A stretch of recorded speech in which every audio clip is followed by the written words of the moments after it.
Om Tat Sat. Good evening and namaste to all. Shall we listen to one more story by Grandpa? Today is a special day.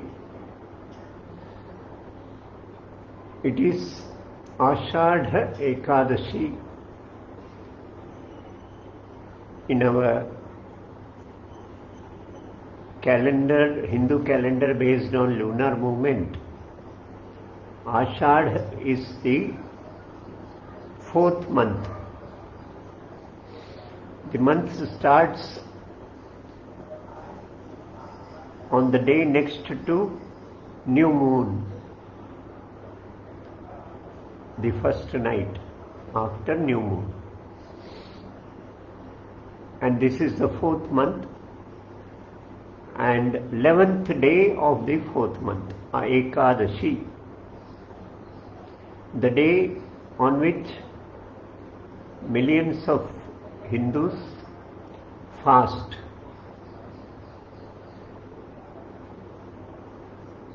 Today, this Ekadashi is called Deva Shayani Ekadashi, the day on which Sri Mahavishnu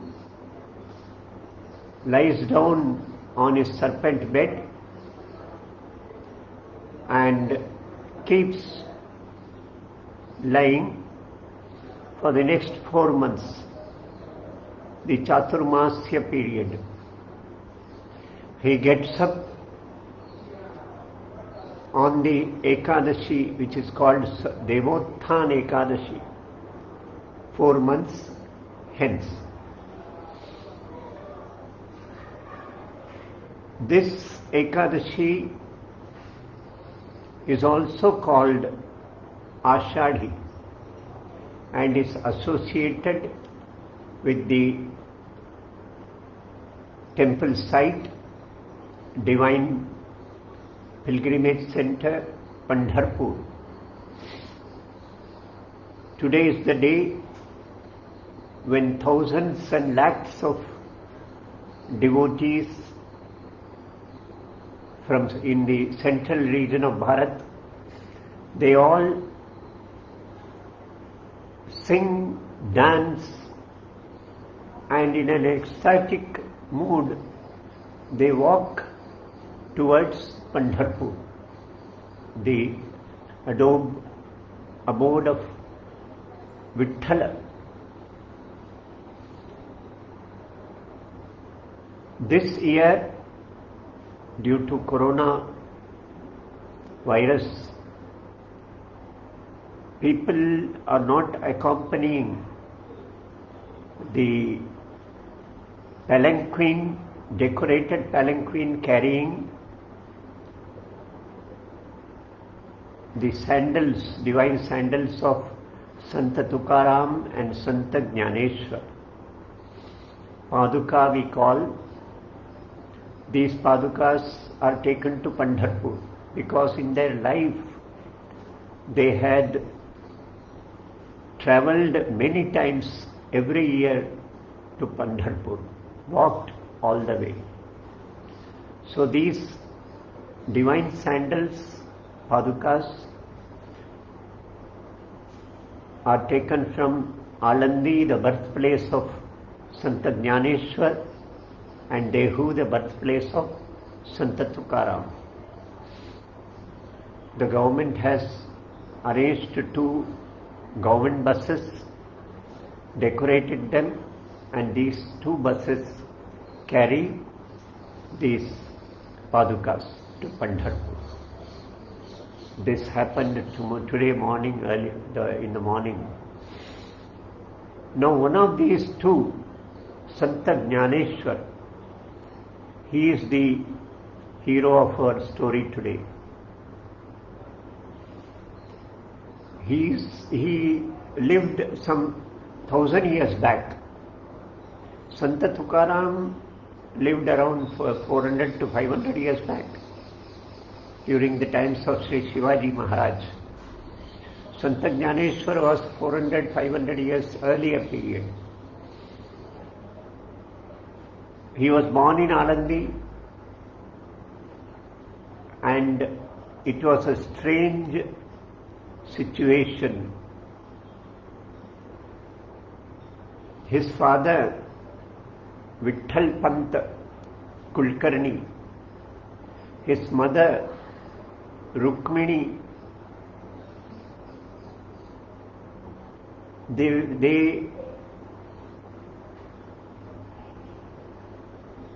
were wedded, married to each other. Rukmini's father was in search of a suitable bridegroom for his daughter Rukmini. He found the most suitable bridegroom in this youth whom he saw in a temple. He was in a deep state of meditation. The father-in-law, father of Rukmini, was impressed by this divine attitude, spiritual nature of this youth. So he proposed his daughter's hand to this youth. He also agreed, and the marriage took place. But after 1 year of the marriage, his Vitthal Pant's parents, father and mother both, passed away. He was already drawn towards the God and spiritual thoughts. He was engrossed in meditations. But this after shock of his parental death, he found a distaste in family life. He could no more take interest or be attached with the family. He conveyed this to his wife, Rukmini. She was unhappy that her husband wants to be a mendicant, a sannyasi. But out of frustration, she granted permission. She said, "Yes, do as you please." And he went away. He surrendered at the feet of one Sri Ramananda Swami, seeking sannyasa, renunciation, initiation into renunciation. Ramananda Swami, he asked him to wait, but yet gave him the sannyasa diksha, initiated him into sannyasa. Afterwards, by sheer coincidence, Ramananda Swami travelled to Alandi, the divine pilgrimage center on the banks of Indrayani near Pune. Here, this was the parental home of Rukmini. She had migrated, she had shifted to her parents' house years after her husband had left to become a sannyasi. So she was staying with her parents. She went and bowed down to this Ramananda Swami who was in the town, and he blessed her with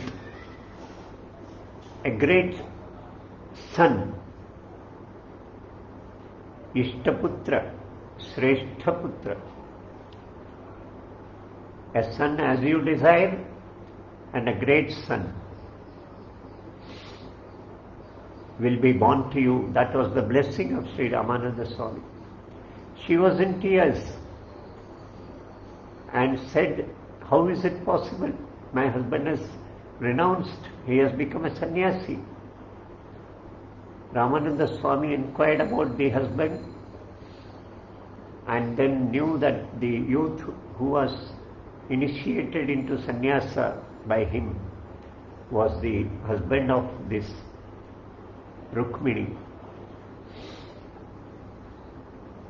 He said, my words won't go in vain. It won't fail. This will happen. Just like the blessing Satyavan Savitri got from Yamadharma after Yamadharma took away the life of her husband Satyavan. Rukmini got this blessing and got the husband back. Ramananda Swami went back to his ashram and said, you have run away from your household. So, this is not sannyasa. Sannyasa is a maturing of heart and detachment from the world, not just running away from familyhood. So I order you that you should return this saffron clothing and go back to your family. Taking this order, this command of his Guru, Vitthal Pant Kulkarni returns to his house at Alandi and joins his wife. But this was not welcomed by the august assembly of the learned ones in Alandi, the Pandits, the Brahmins. They said, our scriptures don't permit this. Scriptures don't permit return of a sannyasi back to family life. When he enters a family sannyasa, that is the end of he has to extinguish the fire of the family. He has to sink his family, and he has to be born as a sannyasi. That's a new birth. So he cannot return to family life. And what you have done is against our scriptures, against the divine will. What is the effect? What do you propose? Sant Vitthal Kulkarni asked. They said, you are punished. You are excommunicated. You have to stay out of the village with no relationship with anyone. No one will relate with you. You have to stay out of the village. How harsh this punishment of excommunication can be is known by studying the life of these children born to this Vitthal Pant Kulkarni. They went through such a hardness, such a tumultuous and very difficult life, full of hardships. 4 children were born to Vitthal Pant Kulkarni and his wife, Rukmini. The eldest was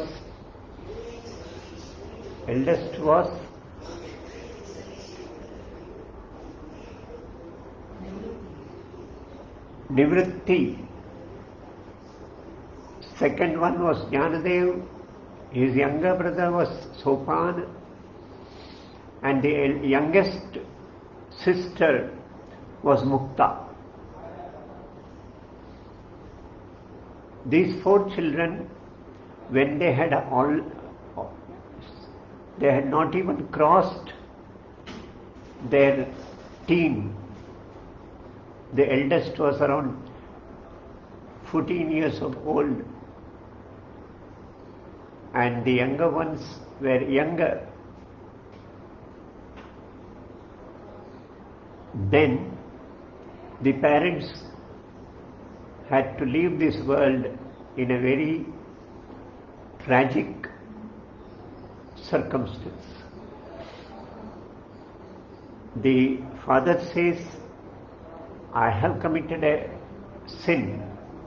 Yes, I have gone against the scriptures. I bow down to your orders. But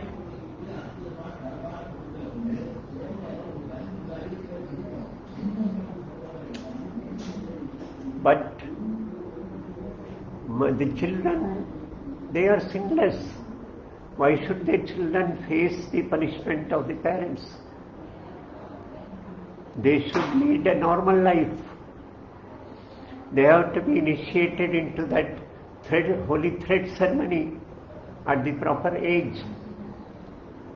So please grant us permission to conduct the initiation of thread ceremony, initiation of Brahmacharya Ashram, entry into the studentship. But the assembly of learned ones, they were adamant.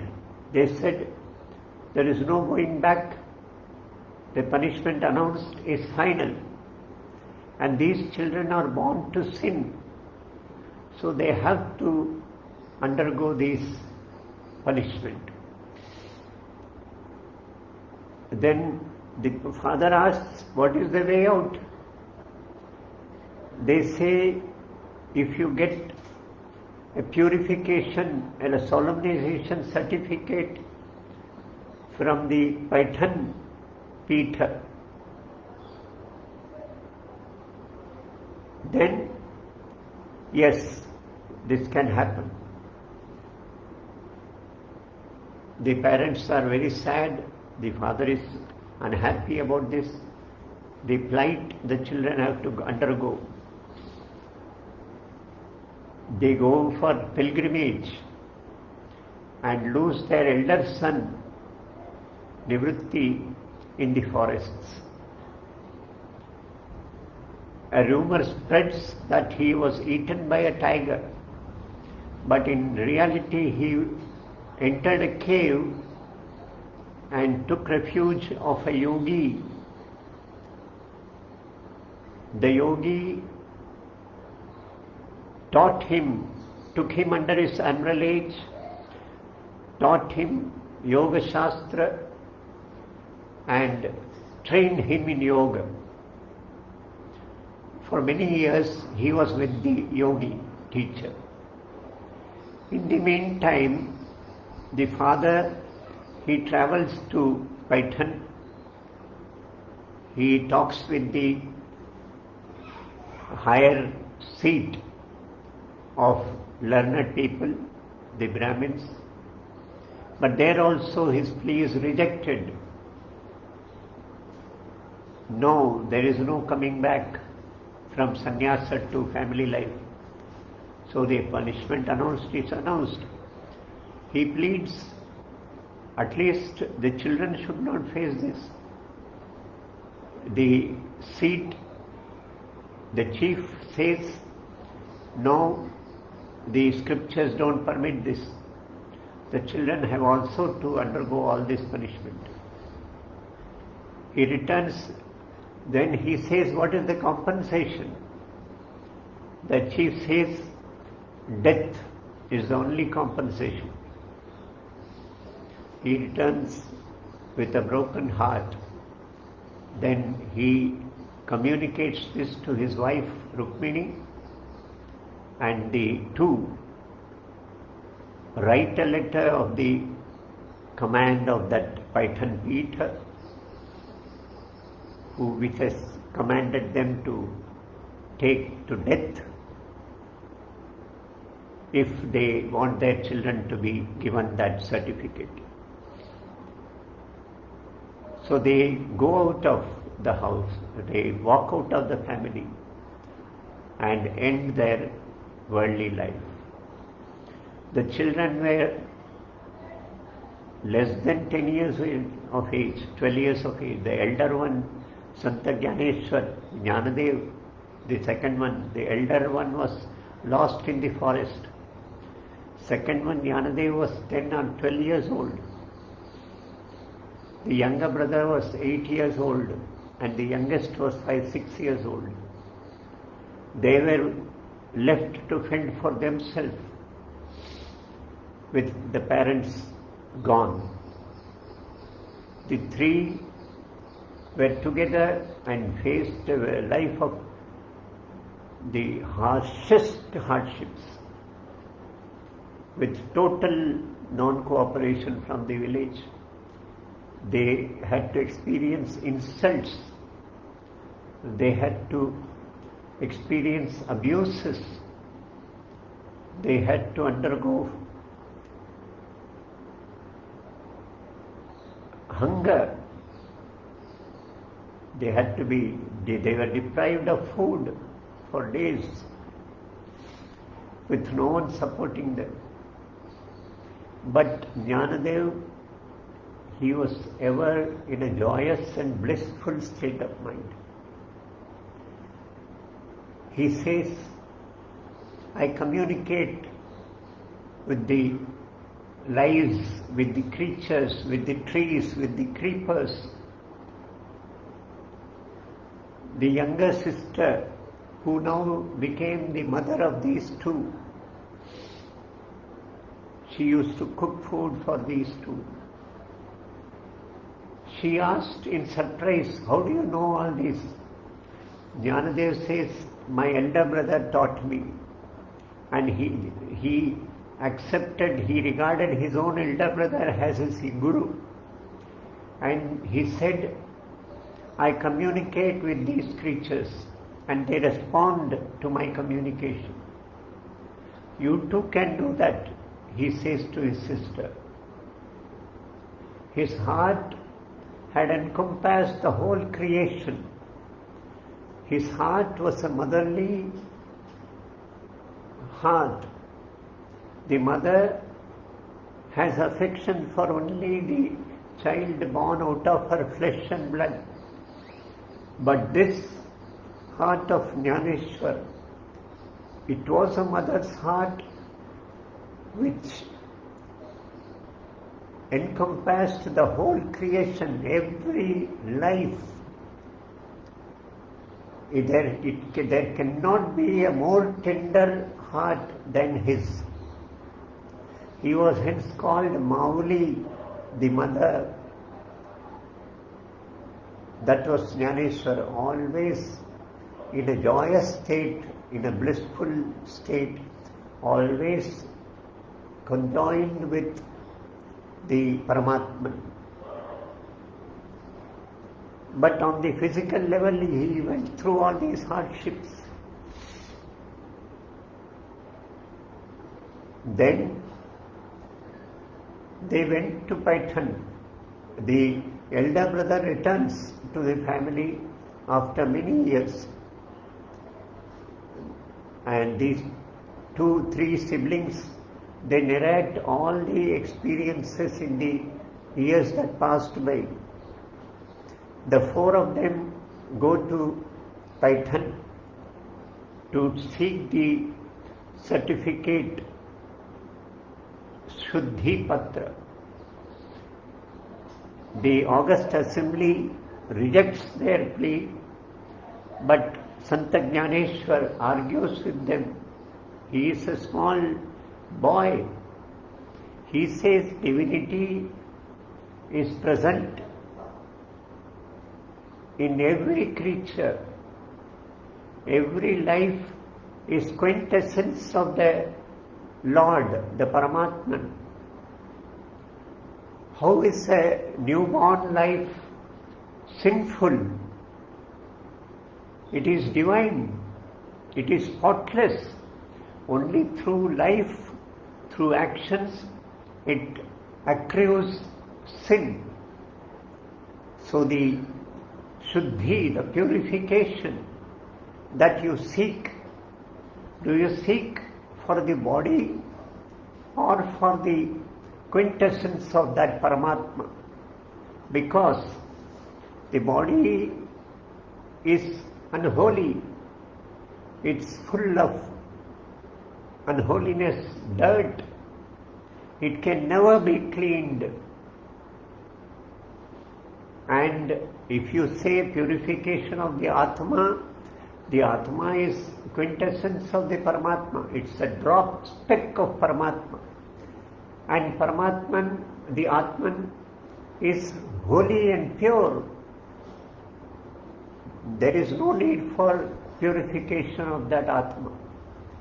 So the elders were enraged by this temerity of this small boy in arguing with them.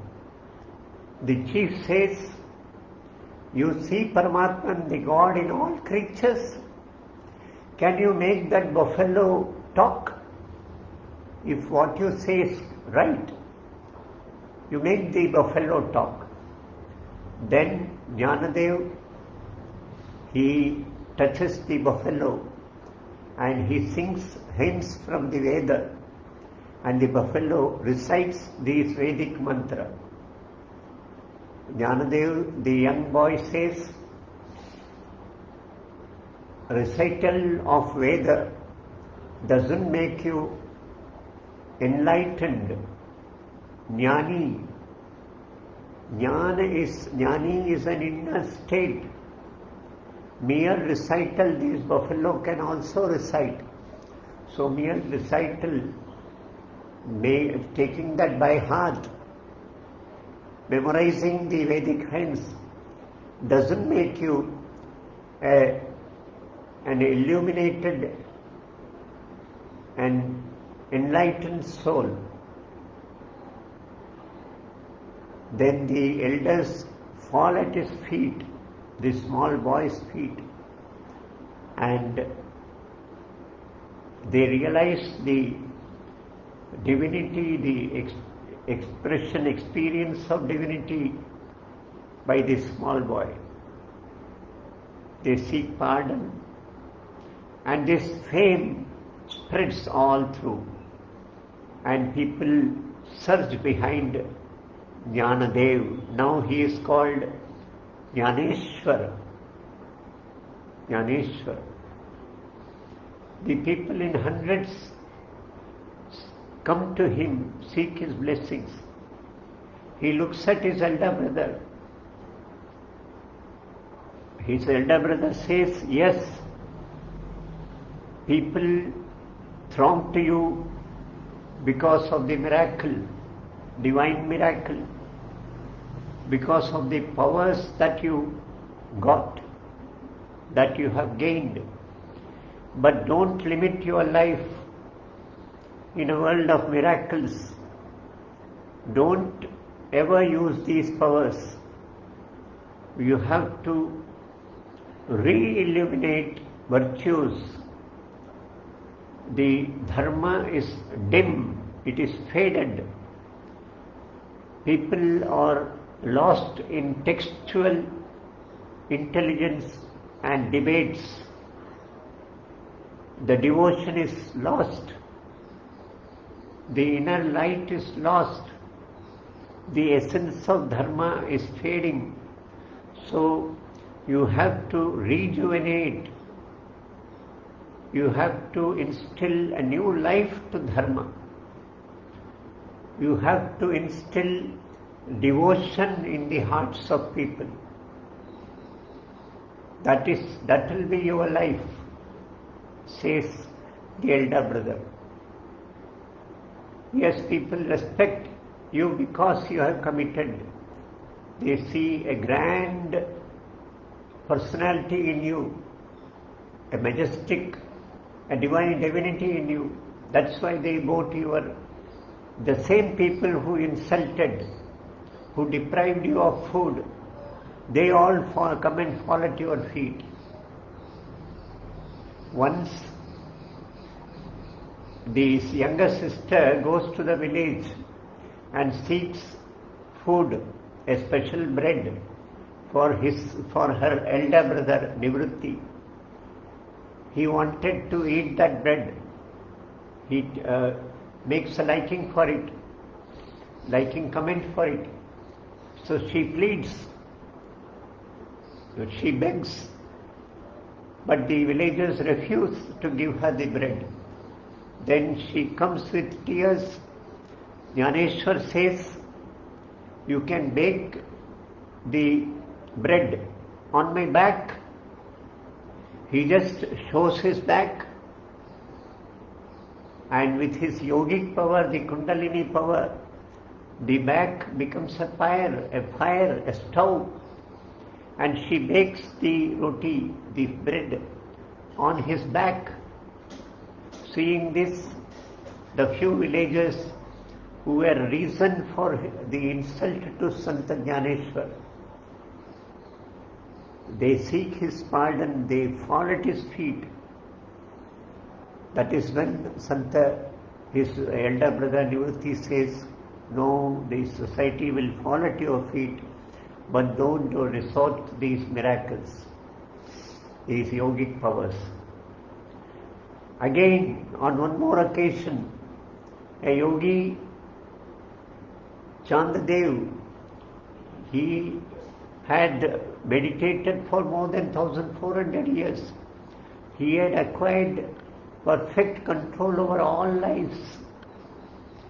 He was enraged that a small boy claims to be a yogi and people throng to see him, to seek his blessing. So he says, I'll come to meet him, face to face with him. He comes on a tiger. He holds a serpent, poisonous serpent, in his hand. The people are afraid of him. He comes on a tiger to this village, this town place. Santa Jnaneshwar, with his younger brother, younger sister and his elder brother, they were seated on a wall, stone wall. The younger sister says, I want to meet that yogi. How do we go? Then Santa Jnaneshwar, this wall, stone wall itself, was the vehicle for them. The stone wall flew in the sky and goes to see that yogi and goes in front of him. The yogi sees the yogic power, the divine power in this small boy, and he comes and falls at the feet of this young Jnaneshwar. But with all this, Santa Jnaneshwar, he had full compassion, full motherly affection for all. He never sought revenge. He never had any anger towards the villagers. He sang Bhagavad Gita of 700 shloka recited by Sri Krishna. He rewrites, sings that in Marathi, the local language, in very simple Marathi, and he sings 21,000 poems to elaborate on Gita. He gives so many examples to describe the secrets of Gita. That is called Jnaneshwari. And after that he sings Pasayadan. That was the essence of his life and his message, Pasayadan. Ata Vishwatmake Devi Yeneva Gigneto Shave Teto Shani Madhadyave Pasayadan Je Khadanchi Venkati Sando Taya Satkarmi Rati Vadho Bhuta Paraspare Jado Maitra Jivanche Duritanche Tivirajao Vishwa Swadharma Surye Paho Je Vanchilato Telaho Pranijata Varshata Sakala Mangali ईश्वरनिष्ठांची मांदियाळी अनवरत भूमंडळी भेटतू या भूता. चला कल्पतरूंचे आरव, चेतना चिंतामणीचे गाव, बोलते जे अर्णव पियुषाचे, चंद्रमे जे अलांछन, मार्तंड जे तापहीन, ते सर्वाही सदा सज्जन, सोयरे होतु. किंबहुना सर्वसुखी पूर्ण होऊनी तिही लोकी, भजिजो आदिपुरुषी अखंडित. आणि ग्रंथोपजीविये विशेषी लोकी ये, दृष्ट विजयी हो आवेदी. He seeks a blessing, a boon for his recitation of that Gita, which he says it is Vangme tapas, he says. This tapas, for this tapas of mine, may the Lord be impressed and give me this boon. And what boon he seeks? He says the rudeness, the evilness in the hearts of all the evil lives, may that evilness be destroyed, the rudeness be destroyed. The interest, the urge to do noble work, to do a good work, to do a benevolent work, may that interest be aroused in all.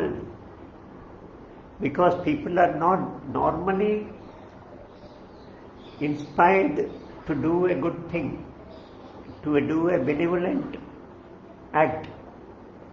So may that blossom in every heart. He says, may the lives enjoy friendship and bonds of love, mutual among each other. He seeks such a boon. May the darkness of ignorance vanish. May there a sun, that sunrise, let it bring knowledge and wisdom in the world. The sun of Swadharma, may it rise on the horizons of the world. May the august aspirations of all lives be fulfilled. Yes, not unholy aspirations and unholy desires, unethical desires, but ethical and august desires of every life be fulfilled. And he says, may there be a flood of noble men, sadhus, in this world. Let there be a flood of noble men, one after another, continuous. How are these noble men? He describes, they are totally devoted to the Lord, to the Paramatman, and they have relation, they relate with all other lives. They meet and soothe the pains of all the lives in the world. They are like the Kalpavruksha,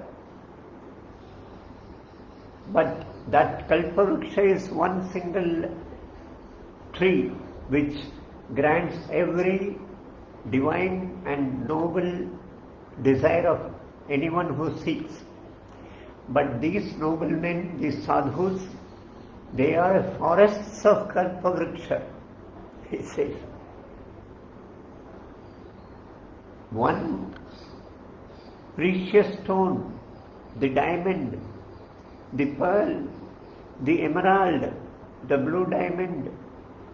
These noblemen, they are as though they are mines of all these precious stones.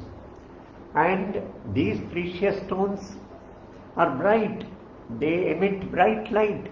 But these noble souls have the light within, the brightness of divinity within. Such noble men, they should flood this world, he says. He says, the nectar, these noble men should be talking oceans of nectar, not just a drop of nectar, oceans of nectar, but the ocean which can talk, which can communicate. The moon it has spots, it has stains, but these noblemen will be moons which are cool, which are tenderly, but without spots, without stains. The sun gives bright light, but it also has the heat. These noblemen will be suns without the heat. What a boon he seeks from the Lord. That was the heart of this Jnaneshwar. And he says, let us become one of these sadhus.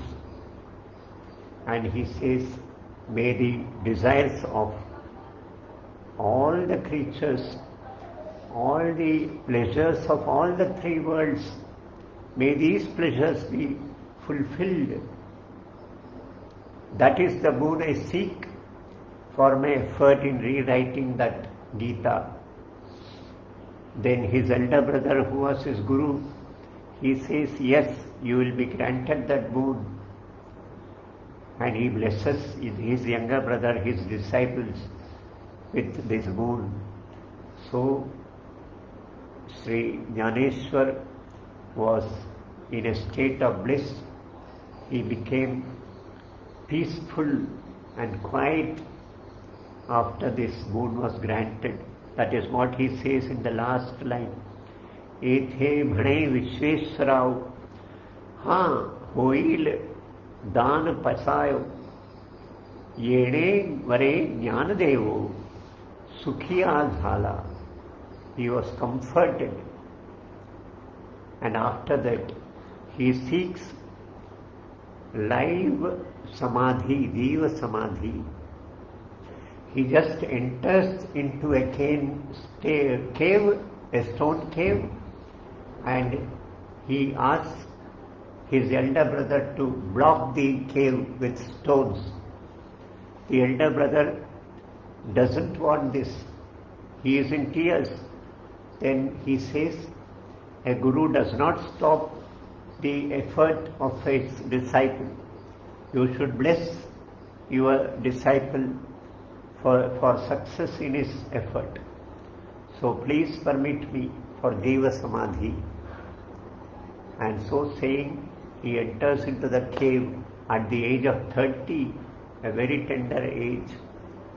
He leaves this world. That Jiva Samadhi of Santa Jnaneshwar is at Alandi, some 12 kilometers away from the modern city Pune. It's also a traditional city. Alandi on the banks of Indrayani. So we find his Samadhi, which is an illuminating center emitting radiance of the wisdom of the heart, of motherly heart of Jnaneshwar.